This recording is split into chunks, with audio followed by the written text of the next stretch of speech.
आज का जो शीर्षक है वो ये है, 2 कदम और चलो, 1 कदम भलाई का, दूसरा कदम सच्चाई का। फिर से बोलो, पड़ोसी को भी बोलो एक साथ, ठीक है?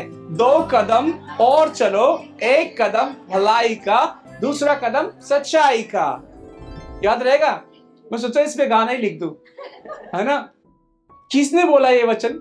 इसमें यीशु मसीह ने बोला ये, मत्ती 5:41 में। क्या लिखा है? चलिए साथ में मिलके पढ़ें। इसमें लिखा है कि जो कोई तुझे कोस भर बेगार में ले जाए, उसके साथ 2 कोस चला जा। यीशु मसीह ने बोला ये। मतलब ये मैं आपको बोल रहा हूं, ओए चल चाय पीने चले। मतलब है कि आपके पास फालतू टाइम है। यीशु मसीह बोल रहा है टाइम वेस्ट करने के लिए। कभी किसी को आप कलीसिया से आने के लिए बोलते, वो तो जाता नहीं। तो इसका मतलब ये बोल रहा है कि यीशु मसीह की कभी कोई बोले कि किसी क्लब में चला जा, तो एक की जगह पे 2 क्लब में चला जा। तो उस समय रोमी जो है सोल्जर होते थे, सैनिक होते थे, और वो बहुत सारे चीजों से लदे होते थे। लगभग 20 किलो तक जो है उनका वजन हो जाता था। जो सामान ढोते थे, चाहे वो आगे की शील्ड हो, चाहे कंधे की, और चाहे भाला, और चाहे ढाल। और उस समय ये नियम था कि कोई भी सैनिक अगर आपको पकड़ ले तो कम से कम आपको 1 कोस उसका सामान ढोक के लेके जाना पड़ेगा, चाहे आप कोई भी क्यों ना हो। ये नियम था। तो सवाल ये है कि वो देश की सुरक्षा के लिए, वो अपना वजन दिन भर ढोते हैं। तुमको सिर्फ 1 कोस ही तो चलना है। तो यीशु मसीह कह रहा है कि कोई कहे कि तुम्हें 3 किलोमीटर सामान ले जाने के लिए तुम 6 किलोमीटर ले जाओ। मतलब क्या है इसका? कि कई बार अगर आपका मन नहीं भी है कुछ करने को, मगर अगर किसी की मदद करने का अवसर मिले तो उससे चूको मत, दुगना हेल्प करो। यह है इसका अर्थ। कि रोमी साम्राज्य के जो सैनिक थे, वो चाहे कैसा भी मौसम हो, उनको अस्त्र शस्त्र, ढाल, तलवार, भाला सब कुछ लेके चलना होता था। अब इमेजिन करो कि मैं जो है काम पे से थका हुआ घर जा रहा हूं, भूख लगी है, घर जाके डिनर खाने का प्लान है, और अपने बीवी बच्चों से मिलने का प्लान है, या टीवी देखने का प्लान है, और मुझे पुलिस पकड़ ले रास्ते में, बोले मैं सामान लेके चल, ये नियम है, 1 कोस चलना है तुझको, 3 किलोमीटर चलना है। अब यीशु मसीह क्या बोल रहा है? तू 2 कोस चल। इसका अर्थ क्या है? क्या यीशु मसीह हमको सताव में डाल रहा है?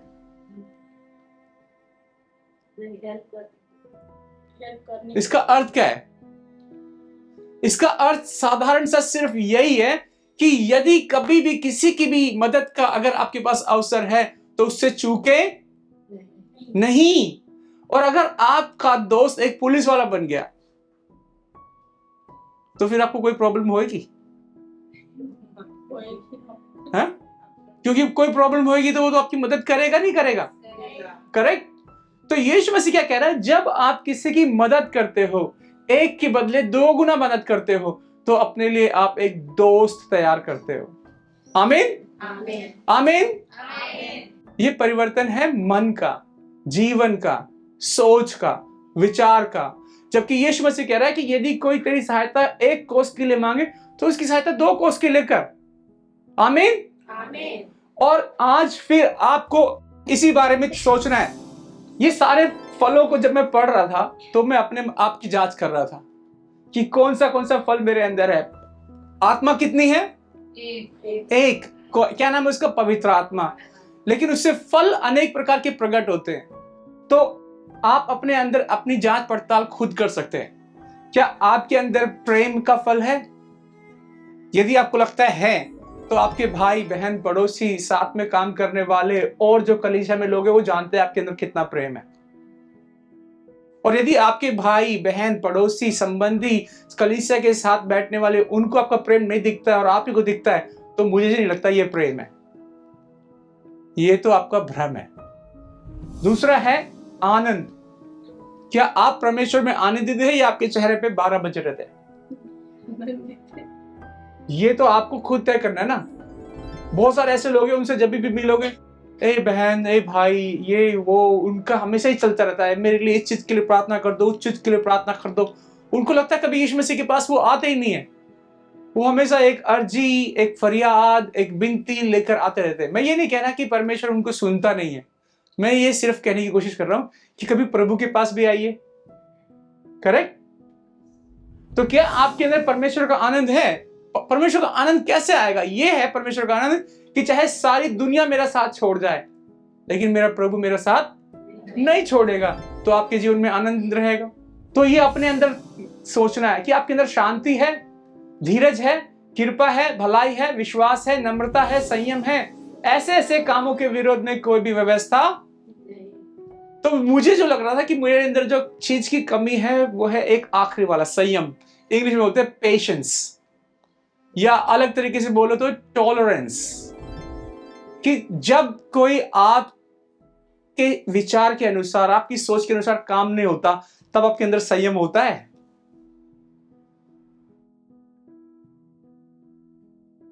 मैं अपनी बता रहा हूं कि मेरे अंदर तो बहुत कमी हो जाती है कि लगता है इतनी मेहनत से, इतनी कोशिश से, इतना सब कुछ करा, लेकिन अभी नहीं है ना? जो आपने सोच विचार करा, प्लान करा, और अब वो काम नहीं कर रहा है। फिर तो जब मैंने पढ़ा इसको, तो फिर मैं मनन कर रहा था, तो परमेश्वर ने बोला इसीलिए तो ये फल है, और फल एक दिन में नहीं आता, लेकिन यदि तुम आत्मिक फलों की इच्छा और खोज में रहो तो एक दिन तो जरूर आएगा। आमीन। तो आप लोगों को गलातियों 5 का 22 और 23 इसका तो स्टिकर बना के या कागज पे लिख के, हाथ से लिख के फ्रिज पे या मोबाइल फोन पे चिपका दो, अपने फोन का स्क्रीन वॉलपेपर बना दो कि रोज चेक करो। अगर नहीं है कोई फल, जैसे मैंने अभी एक्सेप्ट करा कि मुझे लग रहा था सही है, में कुछ प्रॉब्लम है, तो आज तो सब कुछ ही चल नहीं रहा है, और डबल पे डबल। तो चक्कर क्या होता है कि जब आपको बुखार होता है तो आप किस चीज की दवाई खाते हैं? मलेरिया की या कैंसर की? बुखार की खाएंगे ना। एग्जैक्टली। जब आपके अंदर संयम की कमी है तो ऐसी और बहुत सारी परिस्थिति आएंगी जो आपकी सोच के विरोध में जाएगी। बेटा और प्रैक्टिस करो, थोड़ा और, अभी और प्रैक्टिस करो। समझ रहे हो आप? तो जिस भी फल की कमी है तो आप इसको बिल्कुल जानते हैं, और यदि आपके अंदर फल ही नहीं है तो ऐसे पेड़ को प्रभु यीशु मसीह क्या करेगा? और जो बहुत फल आता है उसको क्या करेगा? उसको भी काटेगा, उसको भी काटेगा ताकि वो और फल लाए, लेकिन उसको पूरा आग में झोंकने के लिए नहीं डाल देगा। समझ रहे आप? तो ये आपको तय करना है कि क्या आपके अंदर पवित्र आत्मा का फल है, और यदि है तो एक फल नहीं होना है, ये 9 फल है, और इसकी जांच करनी है। और आजकल मैं पिछले लगभग 30 साल से जो है प्रभु यीशु मसीह को जानता हूं, और मेरी मम्मी हर साल जो है 1-2 बार बाइबल पढ़ लेती है 1 साल में पूरी। और इन 30 सालों में मैं ऐसे बहुत सारे लोगों को जानता हूं कि जिनको समझ लो आधी से ज्यादा बाइबल पूरी रटी हुई है, और गाने भी सारे आते हैं, लेकिन क्या उनका जीवन मसीह में वैसा है? तेज हालेलुया बोलने से, बाइबल का ज्ञान बढ़ाने से आप स्वर्ग में नहीं जाएंगे। यीशु मसीह ने खुद ही कहा कि कितने हैं ऐसे लोग कि हमने तेरे नाम से मुर्दों को जिलाया, और मैं कहूंगा मैं तुम्हें नहीं जानता। आपके अंदर फल है तो जाएंगे। आमीन, आमीन।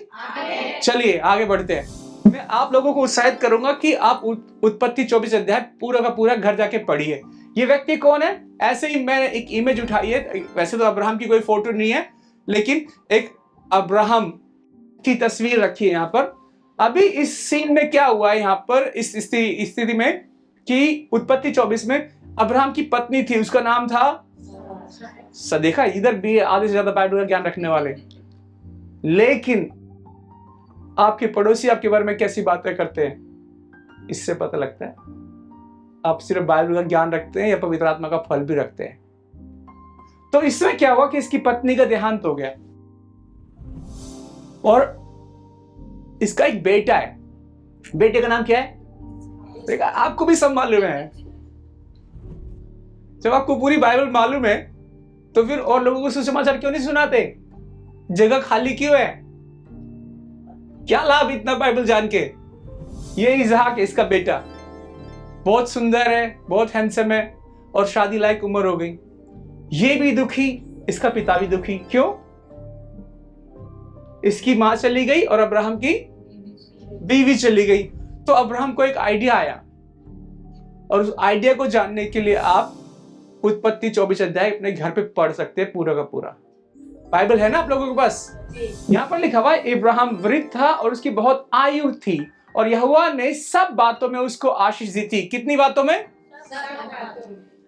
ऐसा कोई है यहाँ पर जो सब बातों में आशीष पाया हुआ है?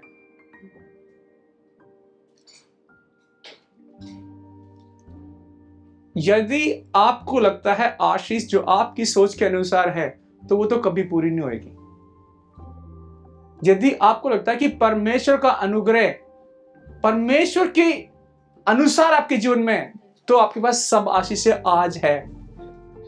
आमीन, आमीन। लिखा हुआ है, इब्राहिम ने अपने घर के विश्वास योग्य सेवक से कहा कि मेरे बेटे के लिए मेरे कुटुंब से पत्नी ले आ। उसके बहुत सारे दास दासी थे, और उसने कहा कदाचित वह स्त्री इस देश में मेरे साथ आना ना चाहे तो मैं आपको थोड़ा सा इसके बारे में बताऊंगा।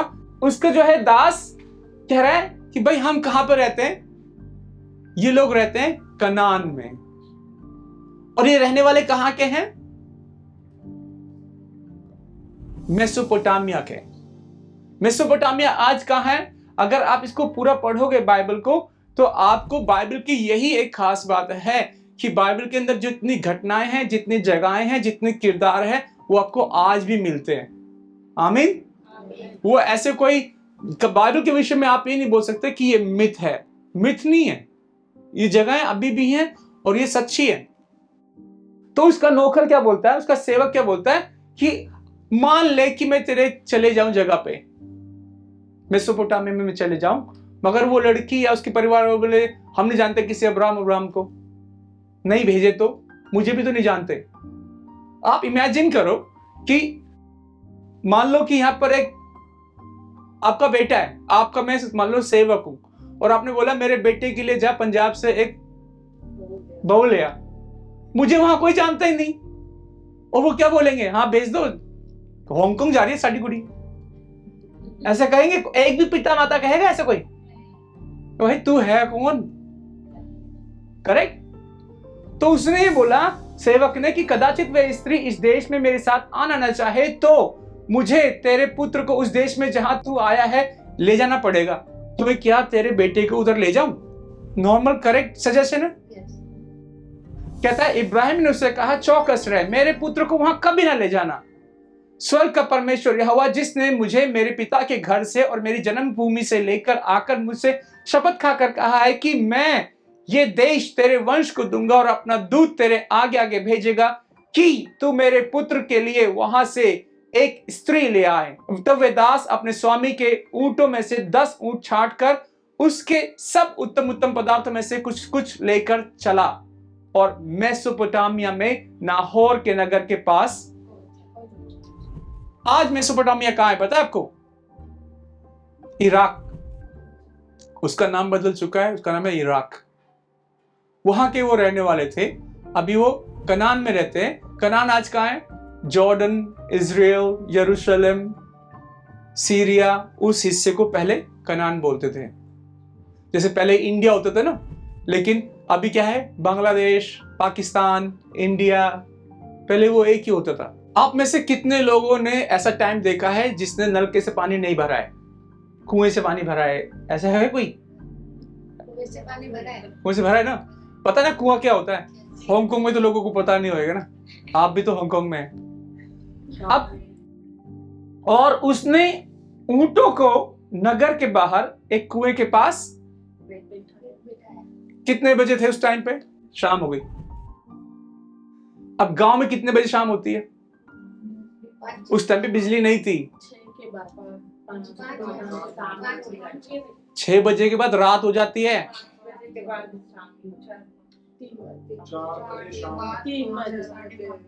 और रात का खाना कितने बजे खाते हैं?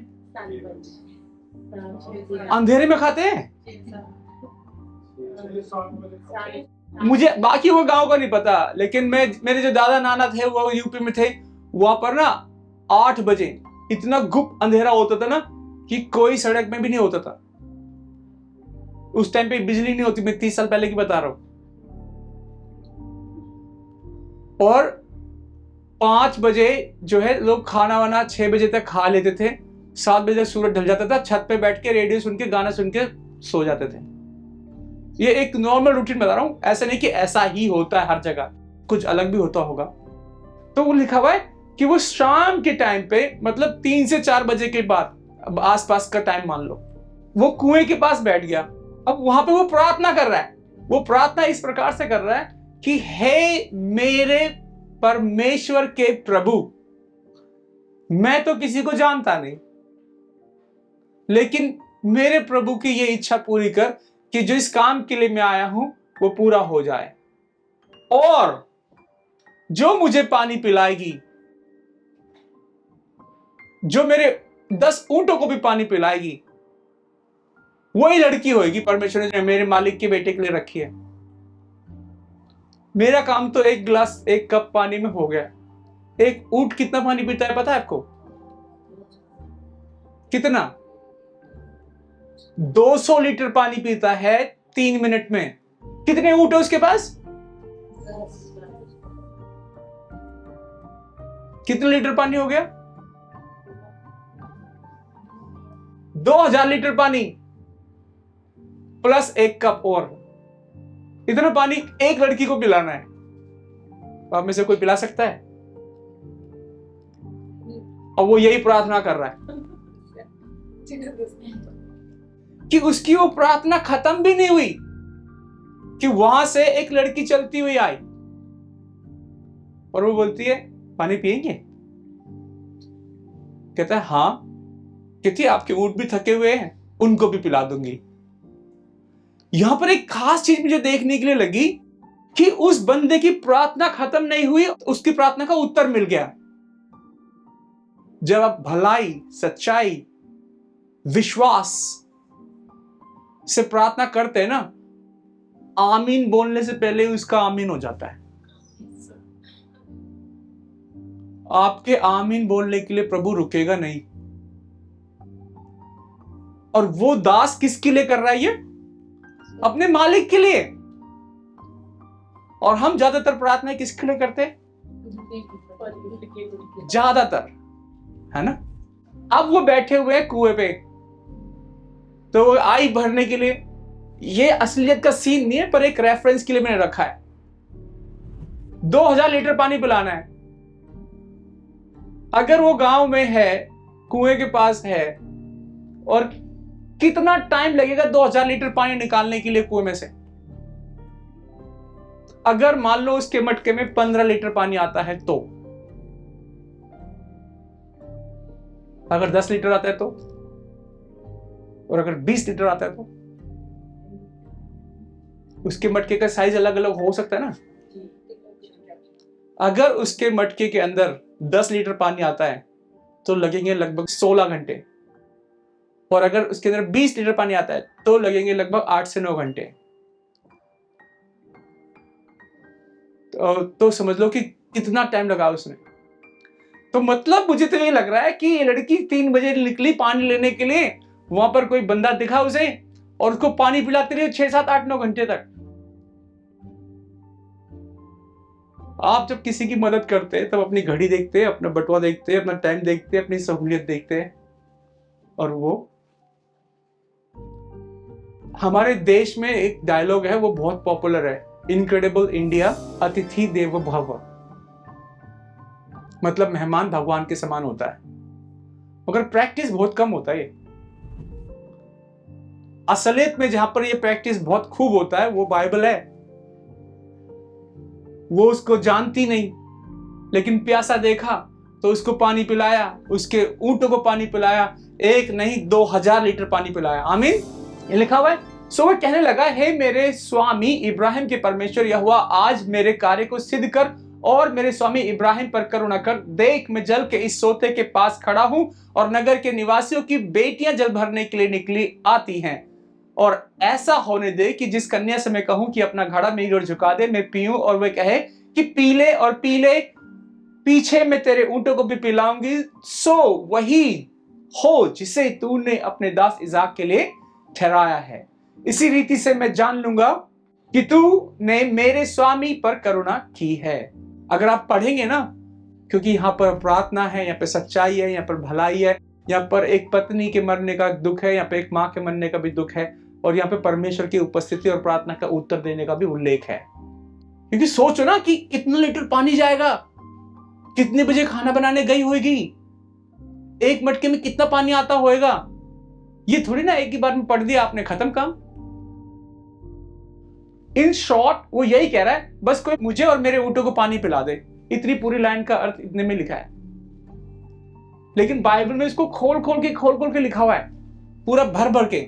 यीशु मसीह क्या कहता है पानी पिलाने के विषय में, आपको पता है? यीशु मसीह ये कहता है, जो कोई इन छोटों में से एक को चेला जानकर केवल एक कटोरा ठंडा पानी पिलाए, मैं तुमसे सच कहता हूं वे किसी रीति से अपना प्रतिफल ना हमारे इंडिया में जगह जगह पे प्याऊ लगे होते हैं, देखा होगा ना आपने, लेकिन उस प्याऊ पे नाम भी लिखा होता है। प्रॉब्लम ये है, ये फलाना फलाना के द्वारा दान किया गया है। तो यीशु मसीह कहता है जो ऐसे करते हैं उनको तो प्रतिफल मिल गया। उनका प्रतिफल क्या है भाई? लोगों ने नाम पढ़ा बस, ठीक है।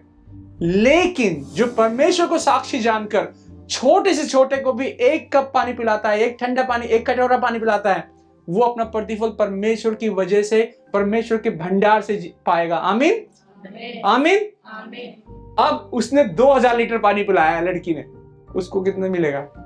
आज जाके नीचे बोतल खरीद के पानी पत पिलाने लग जाना, ठीक है।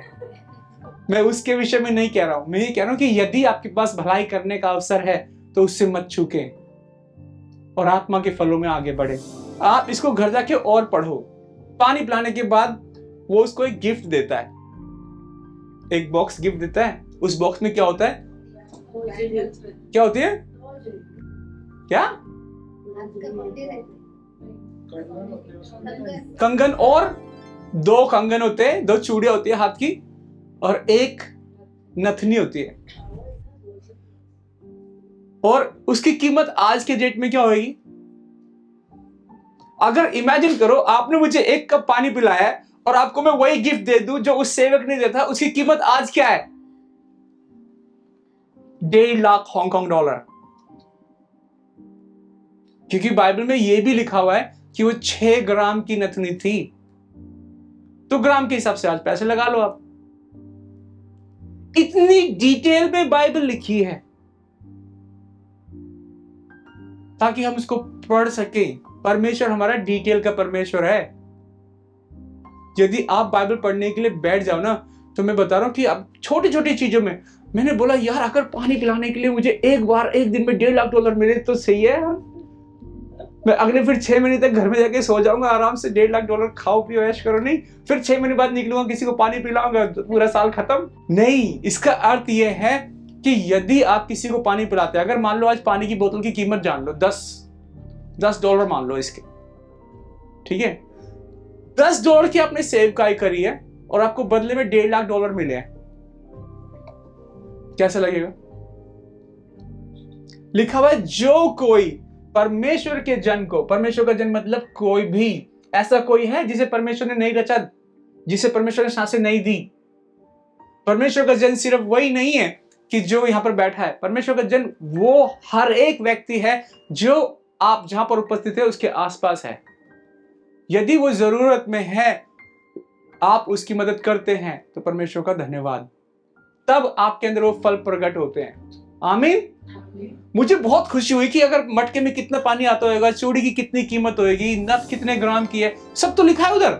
अब क्या होता है कि सब कुछ हो गया, वो गई लड़की दौड़ते हुए, अपने घर वालों को बताया, एक बंदा आया था, मैंने उसको पानी पिलाया, उसने मुझे देख क्या क्या गिफ्ट दिया। उसका पता है कौन ये?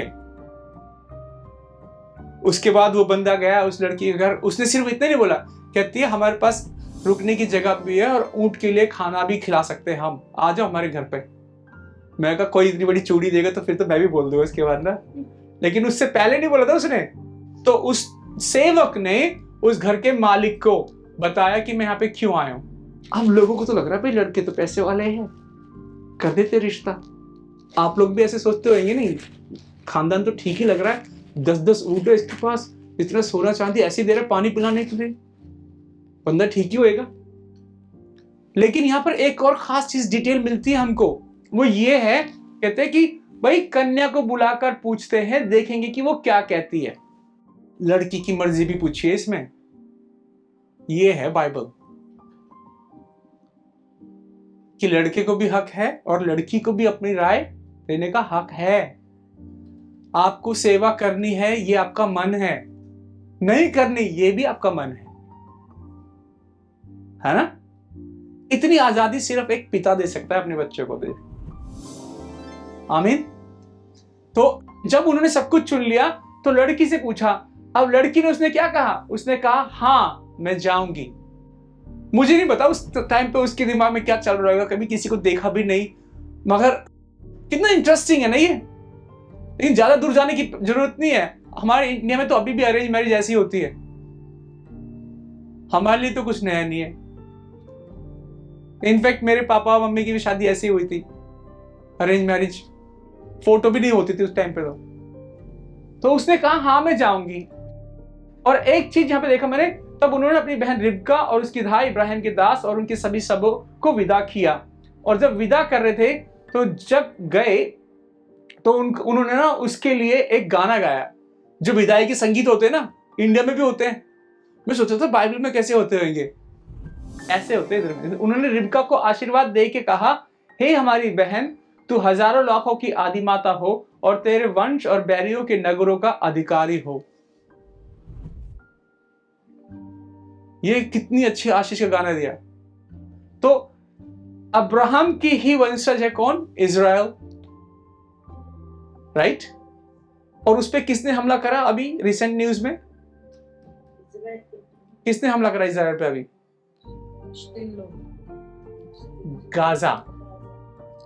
गाजा ने हमला करा। अभी गाजा किसके अधिकार में है, इजराइल के अधिकार में अभी। और ये कितने हजारों साल पहले बोल दिया कि जो उसका बैरी होएगा उसका अधिकारी ही उसका बेटा बनेगा, कि जो तुम्हारा विरोध करेगा परमेश्वर उसको तुम्हारे अधिकार में दे देगा, यदि आप परमेश्वर के प्रति विश्वास योग्य हो तो। आमीन। अगर आपने 1 कप पानी पिलाया है तो, 2000 लीटर पानी पिलाया है तो, लेकिन ये भी आपकी इच्छा के ऊपर है, दबाव के साथ नहीं है। लेकिन जब आप अपनी इच्छा से होते हैं तो आपके अंदर ये परमेश्वर का वचन जीवन फल बनता बढ़ता बसता चला जाता है और बहुत सारे लोग आशीष पाते हैं। आमीन। वो तब उसको आशीर्वाद मिला था और चलते जा रहे हैं। उसके बाद आप देखेंगे तो इसहाक जो दक्षिण देश में रहता था, सोलहरोई कुएं से होकर चला आता था। सांझ हुई, मैदान में वो ध्यान करने के लिए निकला और अपनी आंखें उठाकर देखा कि ऊंट चले आ रहे हैं। बहुत मस्त सी स्टोरी है इधर, पर ये सच्ची है कि अब मुझे समझ में आ रहा है कि ये सांझ के समय में वे ध्यान करने, क्या अर्थ है इसका ध्यान करने का अर्थ, क्या अर्थ है ध्यान करने का अर्थ क्या है? प्रार्थना तो लिखा नहीं, ध्यान, ध्यान करना क्या होता है? जैसे मैं बोलूं अरे इधर ध्यान दो आप थोड़ा, मतलब अटेंशन है, मेरी अटेंशन किधर है, और उसको थोड़ा और अलग वर्ड में ले जाओ तो उसको बोलते हैं मेडिटेशन, मनन, सोचने के लिए वो निकला है। ठीक है, मुझे नहीं पता उसको अब्राहम ने बताया कि नहीं बताया कि भाई तेरा दास गया है तेरे लिए पत्नी ढूंढने के लिए, मुझे नहीं पता, इसमें लिखा भी नहीं है। और मुझे भी लग रहा है कि वो देखने के लिए भी गया नहीं है, लिखा हुआ पे ध्यान करने के लिए, मनन करने के लिए, सोचने के लिए। मनन करना कैसा होता है पता है? बहुत आसान है। आप MTR में बैठे हुए हो, आपको पता है कि भाई यहां से वहां पहुंचने में जो है मुझे 20 मिनट लगेंगे। अगर आपको सीट मिल गई है, बैठो, आप आंख बंद करके बैठे रहो, अपना सोचते रहो मेरा दिन कैसा गया, प्रभु मेरे जीवन में ये समस्या है, आप कृपा करो। मनन कहीं पे भी हो सकता है। मनन करने के लिए आपको कोई खास विशेष जगह स्थान नहीं चाहिए। हाँ, अगर आपको मौका मिले रविवार को जिस दिन आपकी छुट्टी होती है तो सुबह सुबह महीने में एक बार बीच पे चले जाया करो, आप पार्क में चले जाया करो, आप मनन करो। वो क्यों मनन कर रहा है पता है? क्योंकि उसकी प्यारी माँ अब उसके साथ नहीं है। होता क्या आगे, देखा उसे ऊंट आ रहे हैं और रिबका ने भी आंख उठाकर इस पर इसहाक को देखा और देखते ही ऊंट पर से उतर पड़ी। तब उसने दास से पूछा, वो जो पुरुष मैदान पर हमसे मिलने को चला आता है सो कौन है? दास ने कहा, वह तो मेरा स्वामी है। तब रिबका ने घूंघट लेकर अपने मुंह को ढांप लिया और दास ने इसहाक से अपना सारा वृत्तांत वर्णन किया। तब इसहाक रिबका को अपनी माता सारा के तंबू में ले आया और उससे ब्याह करके प्रेम किया। और आगे वचन में लिखा है, और उसको शांति मिली। तो ये वचन मैं चाहूंगा कि आप घर जाएं और जरूर पढ़ें, ठीक है? एक खास चीज और नोटिस करी मैंने, और उसको ब्याह करके उससे प्रेम किया। आजकल उल्टा होता है,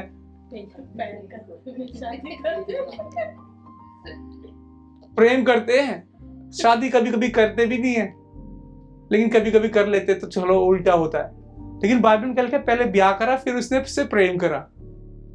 तो इस पूरी कहानी के अंदर या दृष्टांत के अंदर या एक पैसेज के अंदर क्या देखने को मिलता है? एक लड़की, उसके खानदान के बारे में कुछ खास पता नहीं लगता, लेकिन अगर वो जो घर का काम करने वाली है, उसने एक बार 2000 लीटर पानी पिलाया, उसको क्या लगता है उसको रोज रोज यही करना पड़ेगा? उसके बाद उसको दोबारा वैसा काम करना पड़ा होगा कि नहीं जिंदगी में? नहीं। आपका एक बार की जो विश्वास योग्यता होती है ना, वो आपको एक घर में काम करने वाले से सीधा राजकुमारी बना सकती है या राजकुमार बना सकती है। विश्वास योग्य, मन से, बातों से नहीं, दिमाग से नहीं, गुण से नहीं, ज्ञान से नहीं, पर सच्चाई से, भलाई से, कृपा से, अच्छाई से। क्योंकि बहुत सारे लोग ना मन और दिमाग लगाते हैं स्कीम करने में। अच्छा, इसने मुझे जो है मेरी बेटी की शादी में 1100 दे दे, हम भी 1100 देंगे। लेकिन भलाई है उधर, बदला है उधर। और वो रेबेका दोबारा उसको कभी भी कुएं पे जाने की जरूरत नहीं पड़ी, क्योंकि वो मालिक की बहू बनी। अब ये आपके ऊपर है। और अब उसके ऊंट चलते हैं, व्यापार चलता है, सब कुछ चलता है, और वो ऐसे खानदान की पत्नी बनी जिसका नाम आज तक लोग कहते हैं। अगर आपने ये शब्द सुना हो, अब्राहमिक रिलीजन। सो अब्राहम की संतान से कितने धर्म है आज की डेट में? 3 मुख्य धर्म है, यहूदी, मसीही और इस्लाम। तीनों का पिता कौन है? अब्राहम। और वो सब जो है वहीं से शुरू है, और वो आशीष उसकी कभी कहीं गई नहीं। आमीन। तो ये बहुत थोड़ी सी लग रहा है कि आपको हजारों साल पहले चले गए हम। क्या आजकल की डेट में कुछ ऐसा होता है? चलो नेक्स्ट। ये जो है 1863 में एक घटना घटी, डॉक्टर होवर्ड कैली। इसका शीर्षक है एक गिलास दूध। एक लड़का होता था गरीब सा, और उसके पास पैसे नहीं होते थे, और वो क्या करता था अक्सर कि कभी किसी का कुछ भी काम करा देता था, कभी सेल्स का काम करता था। तो सेल्स कराने के लिए गया, देखा कोई बुढ़िया है तो उसका सामान ला दिया, तो आधा काम छोड़ के वो दूसरों की मदद ही करता रहता था। लेकिन एक दिन उसको बहुत भूख लगी और उसके पास पैसे भी नहीं है खाना खाने को। तो उसने क्या करा, एक दरवाजे की घंटी बजाई और घंटी बजा के देखा कि कुछ खाना मांग लूंगा। लेकिन वो भी नौजवान था उस टाइम तक। जैसे ही दरवाजा खुला, उस तरफ से सामने से एक बहुत सुंदर सी लड़की निकली। वो हड़बड़ा गया, क्या बोलना है? एक गिलास पानी मिलेगा? वो लड़की उसकी हालत देख रही है ऐसे। बदले में वो उसके लिए एक गिलास दूध लेकर आई। तो उसने बोला, अच्छा इसके कितने पैसे देने पड़ेंगे मुझे? तो उस लड़की ने उसे बोला कि तुम थोड़े थके हुए कमजोर से दिख रहे हो और ये ग्लास का दूध आपके लिए है। और एक चीज याद रखना कि दया की कोई कीमत नहीं होती। इंग्लिश में ज्यादा अच्छा लगता है, कृपा की कोई कीमत नहीं होती, ममता की कोई कीमत नहीं होती, करुणा की कोई कीमत नहीं होती, भलाई की कोई, सच्चाई की कोई, अच्छाई की कोई। वो लड़का सुन के बहुत हैरान हुआ। समय आगे बढ़ा, आगे चल के वो जो है दूसरे शहर में चला गया। अब क्या हुआ कि ये लड़की भी आगे पढ़ने को चली गई और उसके बाद एक दिन इसको एक भयंकर बीमारी हुई। बहुत सारी बीमारी होती हैं, इसको कोई इलाज नहीं है। तो वहां पर एक स्पेशलिस्ट डॉक्टर था, उसको बुलाया। तो उस डॉक्टर ने देखा, स्पेशली देखा, सारा ट्रीटमेंट किया, जद्दोजहद हुई और काफी समय लगा। उसके बाद उस डॉक्टर ने उनको किसी तरीके से, वो बच गई उसकी जान। लेकिन अगर आप 6 महीने हॉस्पिटल रहो, कितना खर्चा आएगा? हमारे कुत्ते को ना अभी किसी दूसरे कुत्ते ने काट लिया, उसको जो है ना हॉस्पिटल लेके गए इमरजेंसी में। सिर्फ कंसल्टेंसी के $800, दवाई के $800, एक्सरे के $800, 2500 से कुछ डॉलर लगे 5 मिनट के अंदर। तो उस लेडी ने क्या करा, उसके सारा कुछ सोचा कि अब इतने महीने हो गए, बिल कितना आएगा। बिल आया एनवलप में, और जब उसने बिल खोला तो उस बिल में क्या लिखा था, तुम्हारा सारा बिल पे हो चुका है और उसकी कीमत है 1 गिलास दूध। और उसने भी वही बोला, भलाई की कोई, अच्छाई की कोई, सच्चाई की कोई।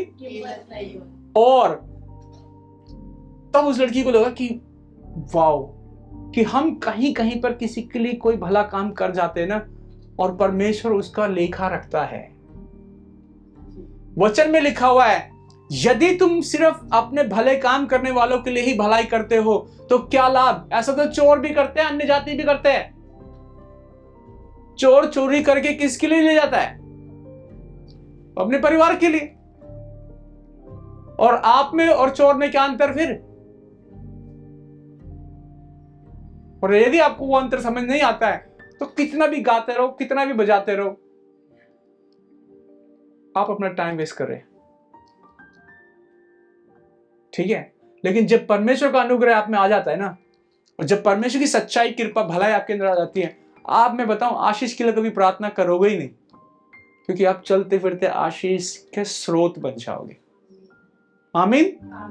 पौलुस जहां चलता था, लोग उसकी परछाई के, जहां परछाई गिर जाए वहां पर वो कपड़े, रुमाल, गमछा, चुन्नी, दुपट्टा रख देते थे, और वो किसी बीमार पर रख देते थे, वो ले जाके वो चंगे हो जाते थे।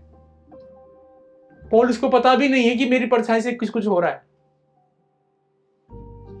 आप आशीष का स्रोत बनना चाहते हैं या आप एक आशीष मांगने वाले बनना चाहते हैं?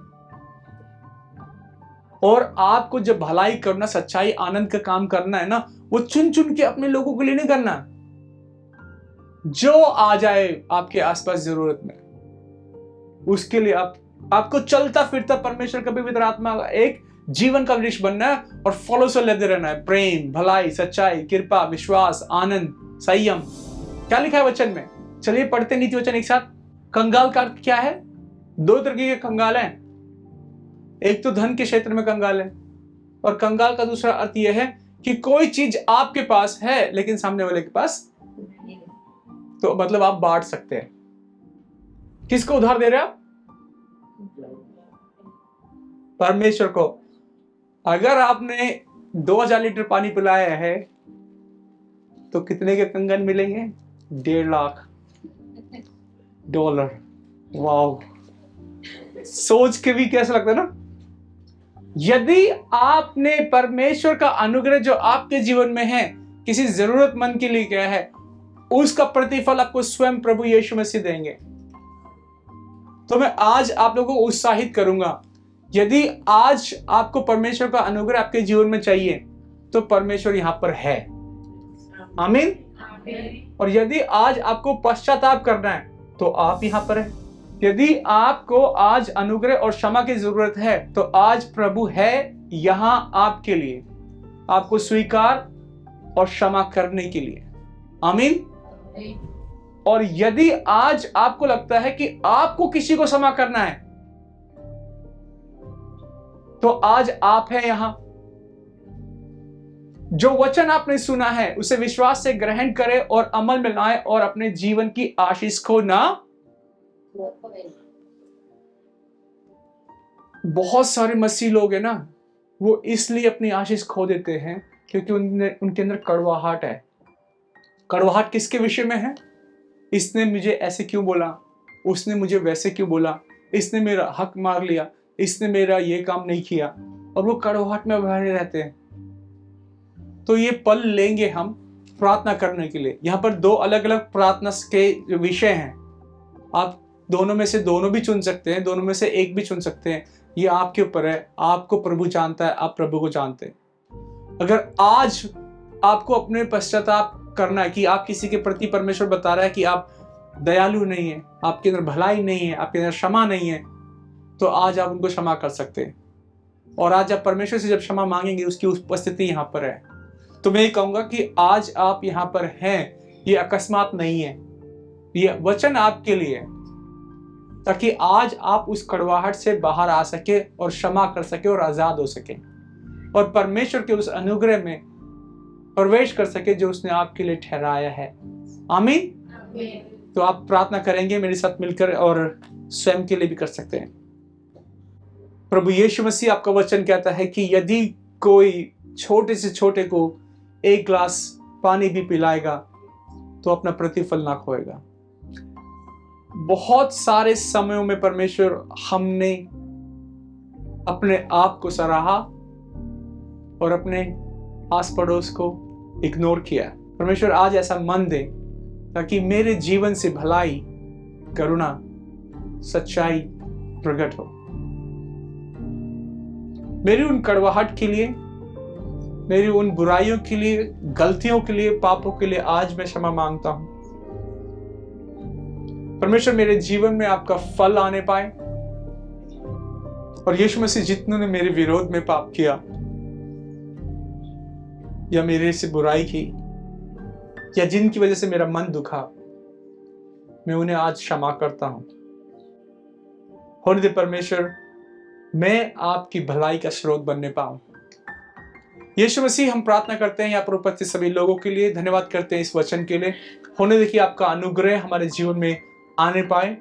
हम सिर्फ वचन के पढ़ने वाले नहीं, वचन का भंडार बनने वाले नहीं परमेश्वर, परंतु आपकी सच्चाई, आपकी करुणा, आपका अनुग्रह, आपका सुसमाचार, उसका जीवंत उदाहरण और आपको जीवित और पवित्र भाव तथा बलिदान बनने पाए परमेश्वर। हमारे जीवन से कड़वाहट निकाले, हमारे जीवन से निराशा निकाले और परमेश्वर होने दे कि आज जो आशीष है आपने अपने बच्चों के लिए ठहराई परमेश्वर, वो आपके बच्चों में आने पाए। पिता परमेश्वर, प्रार्थना करते हैं कि आपके बच्चे जिन्होंने आपके नाम के निमित्त कितनी ही भलाई की है परमेश्वर, आप उनका प्रतिफल दें। और यीशु मसीह, प्रार्थना करते हैं उनके लिए जो अभी निराशा में है या परिवारों में समस्याएं परमेश्वर, होने दे यही परिवार आशीष का कारण बनने पाए परमेश्वर, अनुग्रह का कारण बनने पाए। प्रभु यीशु मसीह के नाम से इस प्रार्थना को करते हैं, जैसे सुने और ग्रहण करें। आमीन आमीन। सभी लोगों को जय मसीह की। हम फिर मिलेंगे अगले रविवार को, ठीक है।